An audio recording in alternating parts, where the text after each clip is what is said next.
Hey guys, welcome to my YouTube channel. Today we're going to be making sea moss gel. I'll show you guys step by step, but before we do that, let's take a look at what sea moss looks like. So here you can see it is actually dried.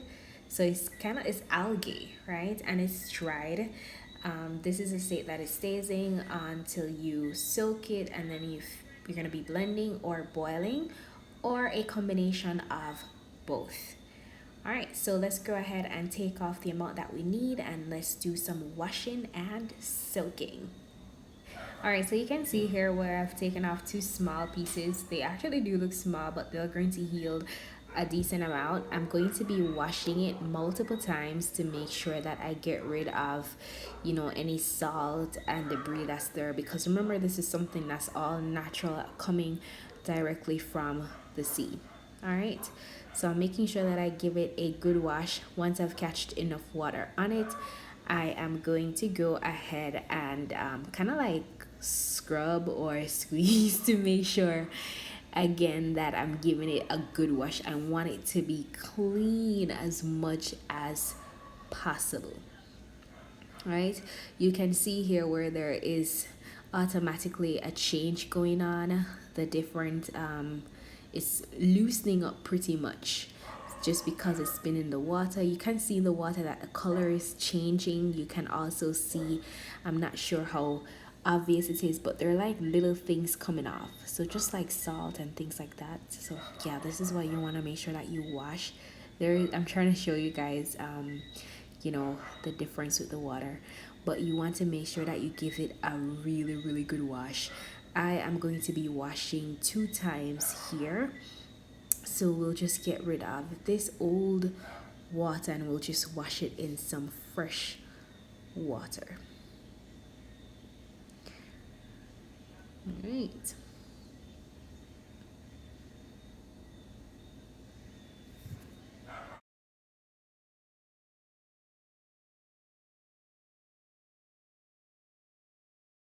All right, so I'm gonna go ahead now and start my second wash. So it's clean, but it's not there as yet.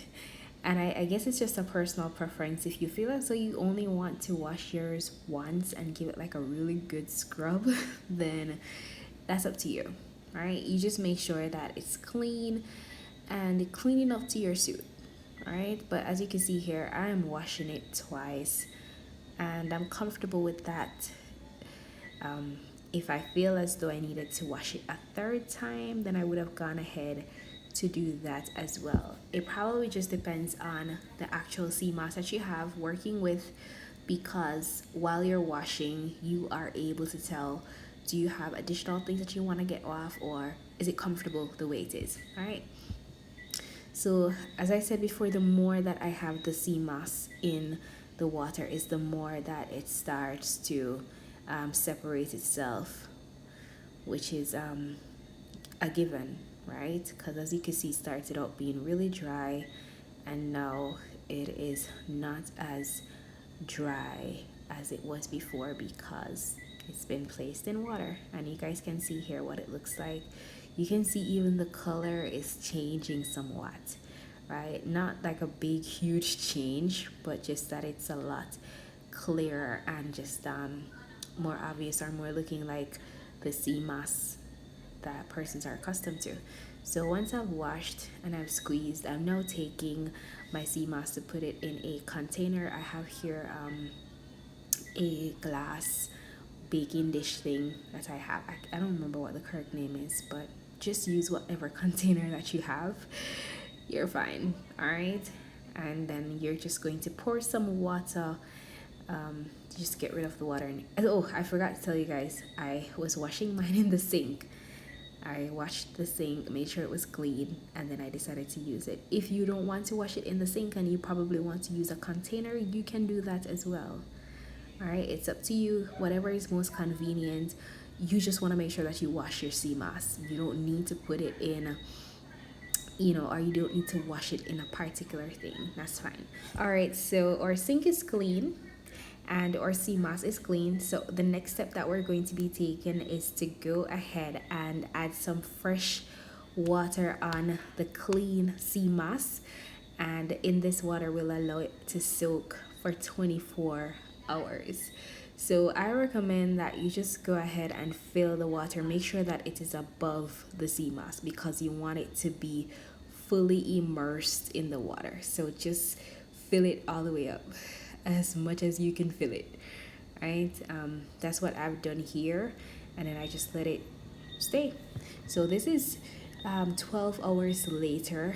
I'm just checking to see if there are any changes in terms of the texture of the sea moss, but no, it's just it's getting a little soft, but not like super super soft, right? All right, so this is the next day.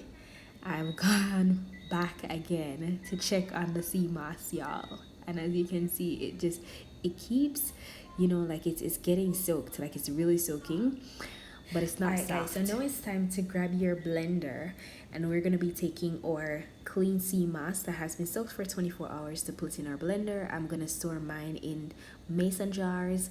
Please, if you can, as much as possible, do store your sea moss gel in glass containers. All right, so let's now go ahead and pour some water and whip this baby up. I have poured both mason jars filled with water because I intend on boiling afterwards. If you only plan on blending, then you definitely have to make sure that you add way less water than I have. So that way it automatically forms the consistency of the gel once you've blended it. Alright, but as I said, I will be boiling mine, and for that reason I do not need to worry about how much water I've added, because once I start boiling, the gel will be activated, or the thickening component of the sea moss will be activated, and automatically, however much water I have, it's all going to form the gel. All right, so you get a lot more when you boil.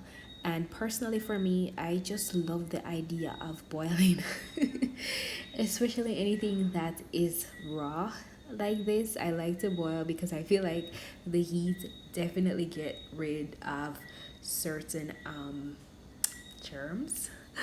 If there are any, there might not be any, but I just want to be safe. Right, for those persons who will only blend, this is what your gel will look like. If you have one of those fancy blenders, then it will be a lot more smooth. But as I said before, I'll be boiling, so let's head on over now to getting it all boiled.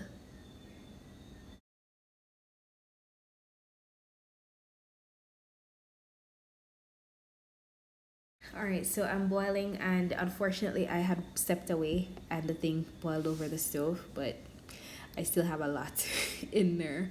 You can see where the water is definitely getting thicker.